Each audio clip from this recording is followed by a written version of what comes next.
மகேந்திர சிங் தோனி இந்த பேர் நமக்கு கேட்ட உடனே சும்மா அதிருது இல்லைன்ற மாதிரி என்ன ஒரு பர்ஃபார்மன்ஸ், என்ன ஒரு லெஜண்ட் அப்படின்னு சொல்ற விஷயத்துல இப்ப நான் போட்டுக்கிற டிஷர்ட் கூட உங்களுக்கு தெரிவிக்கும். இது நான் சிஎஸ்கேயின் தோனியை பற்றி பேசுகிறேன் என்பதை குறிப்பாக நான் சொல்ல விரும்புகிறேன்.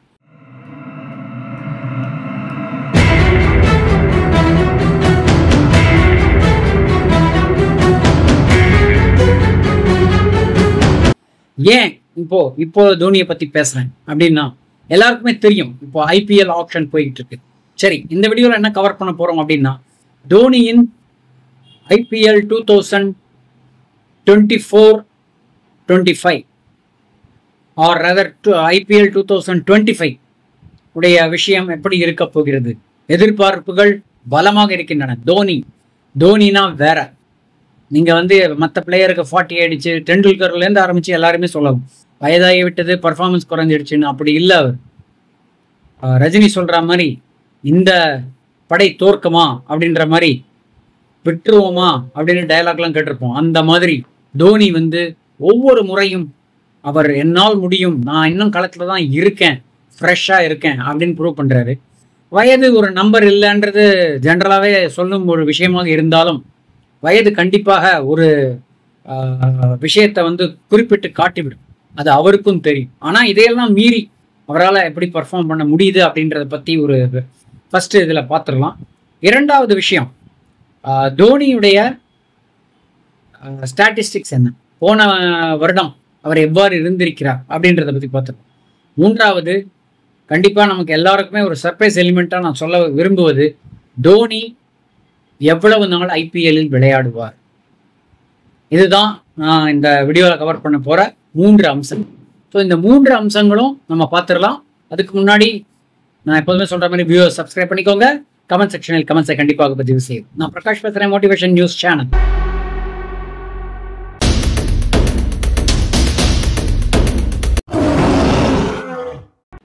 சரி, இப்போ விஷயத்துக்கு வருவோம்.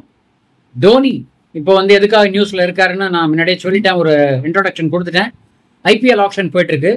ஸோ ஐபிஎல் ஆப்ஷன்ல பல டீம்ஸ் எடுக்கிற அந்த ஒரு காலகட்டத்தில், என்னடா அது அந்த ஒரு காலகட்டம் சொல்றேனே அப்படின்னு பார்க்காதீங்க. இந்த ஒரு ஸ்டேஜில் அவருடைய வேல்யூவேஷன் எப்படி அப்படின்ற ஒரு விஷயத்த நம்ம கண்டிப்பாக தெரிஞ்சுக்கணும் அப்படின்ற ஒரு முனைப்போட தான் நான் தோனியை ஃபோக்கஸாக வைக்கிறேன். ஏன்னா எத்தனையோ பிளேயர்ஸ் செலக்ட் ஆகிறாங்க, பட் அவங்கெல்லாம் இப்போ ட்ரெண்டிங்லேயோ இல்லை ஒரு ஏஜ் இருக்கிற பர்சன்ஸாக இருப்பாங்க. தோனி மட்டும்தான் ஸ்பெஷல். அவருக்கு வயது ஒரு காரணம் அல்ல அப்படின்றது கிளியராக நமக்கு சொல்லலாம். ஸோ இப்போ ஐபிஎல் ஆக்ஷன் நடந்திருக்கிற இந்த தருணத்தில் ஐபிஎல் ஆக்ஷன் ஒவ்வொரு டீமும் கொடுத்துட்டு இருக்காங்க, ஒவ்வொரு லிஸ்ட்டும் வந்துக்கிட்டே இருக்கு. இந்த ஆக்ஷனில் தோனியுடைய வேல்யூவேஷன் எவ்வளவு? இப்போ தோனியை பொறுத்த வரைக்கும் சிஎஸ்கேல அவர் அவருடன் ருத்துராஜ் கெய்க்வாட், ரவீந்திர ஜடேஜா, சிவம் துபே, அவர் இன்னொரு முக்கியமான கைன்னு சொல்லலாம். இது இந்தியன் பிளேயர்ஸை பொறுத்த வரைக்கும். அஃப்கோர்ஸ் நமக்கு எல்லாமே ஃபாரின் பிளேயர்ஸ் தெரியும், டெவான் கான்வே மற்றும் ரச்சின் ரவீந்திரா வேற ஓப்பனிங்ல வராங்க. அதை தவிர நமக்கு இதுல பத்திரானாவும் முக்கியமான ஒரு நபர். அவரும் எவ்வளவு வேல்யூஷன் இருப்பார் அப்படிங்கிறத எதிர்பார்ப்புகள் பயங்கரமா இருக்குன்னு தான் சொல்லலாம். ஸோ இந்த ஒரு நிலைமையில் எவ்வாறு ரிட்டன்ஷன் செய்யப்படுகிறது அப்படின்றது தான் பத்தி ஒரு விஷயம் நம்ம பார்க்கணும். இப்போ ஐபிஎல் 2025ல ஒரு ரூல் கொண்டு வந்திருக்காங்க. அன்கேப்டு பிளேயர்ஸ் மோர் தேன் 5 இயர்ஸ் இந்தியாவுக்காக விளையாடாதவங்களை அன்கேப்டு பிளேயர்ஸாக கொண்டு வரலாம். இது ஒரு பாசிட்டிவான ஒரு விஷயம். இந்த டெவலப்மெண்ட்டை வச்சு தான் தோனி இப்போ உள்ள வர்றாரு சிஎஸ்கேக்கு. ஸோ எத்தனை பிளேயர்ஸை 2025ல ரீட்டைன் பண்ணுவாங்க அப்படின்னு பார்த்தா, கிட்டத்தட்ட எல்லாம் 10 ஃப்ரான்ச்சைசி இருக்கு.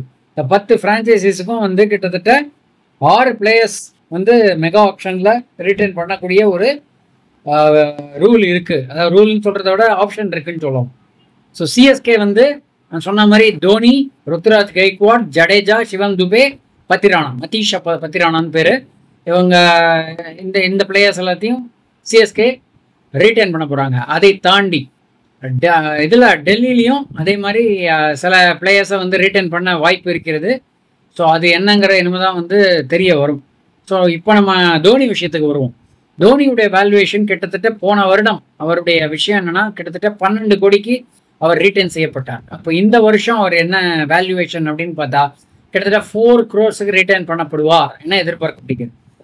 கிட்டத்தட்ட அவர் வந்து ரிட்டையர்மெண்ட் ஸ்டேஜ் டச் பண்ணியாச்சு. இருந்தாலும் அவர் இன்னும் ஒரு 1 or 2 years ஆடக்கூடிய அந்த ஒரு ஸ்ட்ரெச் கொடுக்குறாருன்னா கண்டிப்பாக இது வந்து பிளேயராக மட்டும் இல்லை, player, batsman cum wicket keeper cum master strategist for சிஎஸ்கேன்னு சொல்லலாம். கண்டிப்பாக அவருக்கு இன்னும் எக்ஸ்ட்ரா பேமெண்ட்ஸ் கூட இருந்து கொடுத்தா கூட ஆச்சரியப்படுவதற்கு இல்லை. ஏன்னா சிஎஸ்கேனா தோனி, தோனினா சிஎஸ்கே.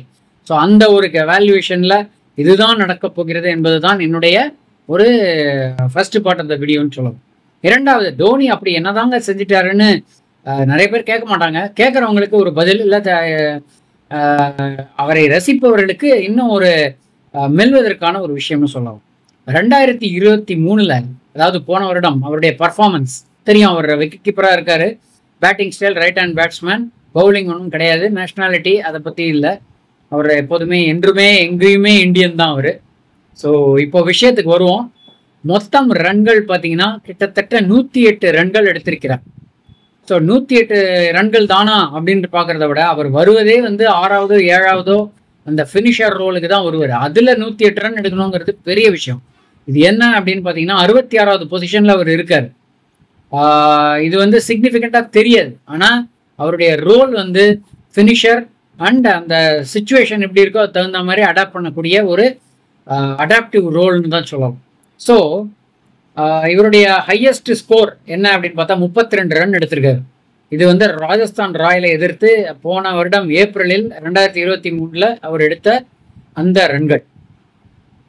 ஸோ இது மட்டும் இல்லாமல் இவருடைய கேப்பபிலிட்டியும் அது ரெஃப்ளெக்ட் பண்ணுது. இது நான் இப்போ பேசிகிட்டு இருக்கிறது 2023, நல்லா ஞாபகம் வச்சுக்கோங்க. இதில் 9 நாட் அவுட்ஸும் இருந்திருக்காரு, ஃபினிஷராகவும் இருந்திருக்காரு. இதை வந்து அவருடைய 9 நாட் அவுட்ன்றது ஃபர்ஸ்ட் பொசிஷனில் அவர் வந்து நல்லா கான்ட்ரிபியூட் பண்ணுறாரு அப்படிங்கிறதுக்கு ஒரு உதாரணம்னு சொல்லணும்.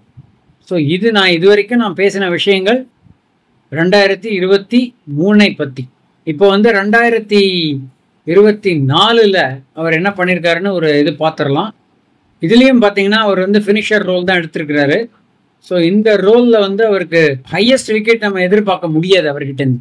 ஆனால் அதே சமயம் master strategist and finisher role நல்லாவே பண்ணியிருக்காரு. ஸோ போக போக வயது, நான் சொன்ன மாதிரி வயது காரணமாக அவருக்கு விளையாட முடியாமல் போகலாம். ஆனால் அதே சமயம் அவரால் வந்து contribution as a master strategist என்றைக்குமே வந்து இருக்குங்கிறதுல லெவலேஸும் நம்ம வந்து இது பண்ண முடியாது அப்படின்றது தான் மிக முக்கியமான செய்தி. ஸோ இது இரண்டாவது பாகமான தோனியின் பர்ஃபார்மன்ஸை பற்றி பார்த்தாச்சு. அடுத்தது சொல்கிற மாதிரி என்ன ஒரு இன்ட்ரெஸ்டிங்கான விஷயம் அப்படின்னா, இவர் வந்து மாஸ்டர் ஸ்ட்ராட்டஜிஸ்ட் அப்படிங்கிற ரோலை தான் வந்து சிஎஸ்கேக்காக இனிவரும் காலங்களில் எடுப்பார் அப்படின்றது எல்லாருக்குமே தெரிஞ்ச விஷயம். Maybe he may replace Stephen Fleming also as a coach. அந்த லெவலுக்கு கூட வந்தாலும் ஆச்சரியப்படுவதற்கு இல்லை. ஆனால் அதற்கு முன்பாக சொல்லுவாங்க இல்லையா, இன்னும் பிக்சர் அபி பாக்கி ஹேம்பாங்க. அது மாதிரி இப்போதான் ட்ரெய்லர் போட்டிருக்கோம், இன்னும் இருக்கியா 2 வருஷம், அடுத்த வருஷமும் அதற்கு அடுத்த வருடமும் விளையாடலாம் என்ற பாசிபிலிட்டி தெரிகிறது. அவர் அந்த கான்ஃபிடென்ஸை கொடுக்குறாருங்கிறதுல தான் வந்து நான் சொல்ல வர மிக முக்கியமான விஷயம் இருக்குது. ஸோ கண்டிப்பாக வருங்காலங்களில் Dhoni will become a coach R trainer for CSK. அதில் எந்த டவுட்டும் இல்லை. ஆனால் அதுக்கு முன்னாடி முடிச்சிடுறேன்ப்பா, நான் வந்துட்டு எனக்கு முடிக்க வேண்டிய அன்ஃபினிஷ்டு பிஸ்னஸ் இருக்குது அப்படின்ற ஒரு டோனில் தான் தோனி இருப்பதாக தெரிகிறது. இதுதான் வந்து நான் சொன்ன வந்த இந்த வீடியோவின் சாரம். உங்களுடைய கருத்துக்கள் டெஃபினட்டாக தோனினா எல்லாருமே எக்ஸைட் ஆவீங்கிறதுல எந்த சந்தேகமும் கிடையாது. என்னதான் அவருக்கு வந்து இந்தியன் இதில் இல்லைனா கூட இப்போ சிஎஸ்கே கேப்டனாகவும் சிஎஸ்கே கான்ட்ரிபியூட்டராகவும் இருந்துட்டு இருக்காரு. இதை பற்றிய உங்களுடைய கமெண்ட்ஸ் வரவேற்கப்படுகின்றன சொல்லி இந்த வீடியோவை நான் முடிக்கிறேன். சுவாரஸ்யமான தகவலுடன் மீண்டும் இணைவோம். நன்றி, வணக்கம்.